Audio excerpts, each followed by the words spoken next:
सौतेली माँ हिंदी कहानी। किसी राज्य में एक राजा और एक रानी राज करते थे। उसके पास एक बेटा और एक बेटी थी।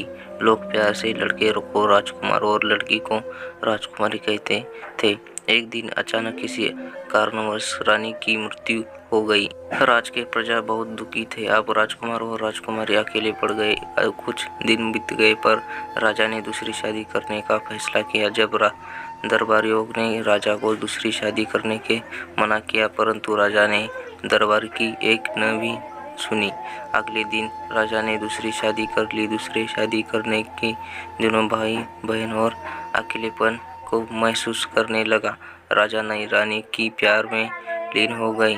राजा के पास 14 जोड़ियां गाय थी। उसमें एक धेनु था। नई की रानी को 1 साल बाद एक लड़का पैदा हुआ। नई की रानी को अपने बेटे से प्यार, सौतन के बेटे बेटी से नफरत होने लगा। अपने बेटे को सदा प्यार करती और सौत के बेटे को सदा नफरत करती। अपने बेटे को दूध मलाई खिलाती, सौत के बेटे को सदा नफरत ही करती। अपने बेटे को दूध मलाई खिलाती और उसको सूखी चुतरई का रोटी खिलाती। राजकुमार सूखी चुतरई को लेकर धेनु गाय को खिला देता था। बदले में धेनु गाय भर पेट पिला देती थी। कुछ दिन बाद मन रानी सोचने लगी, मैं अपने बेटे को दाल भात दूध मलिदा खिलाऊं, फिर भी स्वाद ठीक नहीं है, और उसका सूखी रोटी खिलाते हुए फिर भी उसका स्वाद बहुत अच्छा है। इसकी प्रकार नफरत ही दुनिया में कई साल बीत गए। एक दिन की बात है। धेनु गाय राजकुमार से बोली, राजकुमार, जब से तुम्हारी माँ मर गई तब से मैं खाना पीना दुश्वार हो गया। नायक की रानी तो कभी भी आत्मा से खाना नहीं देती है। यदि मैं आज तक इस घोड़े पर रहा तो सिर्फ तेरी खातिर। अब तुम्हारा दुख मुझसे देखा नहीं जाता। आओ मेरे पीठ पर सवार हो जाओ। मैं तुम्हें आकाश में ले जाकर एक गुप्त बात बताऊंगी जो हर समस्या में तेरे काम आएगा।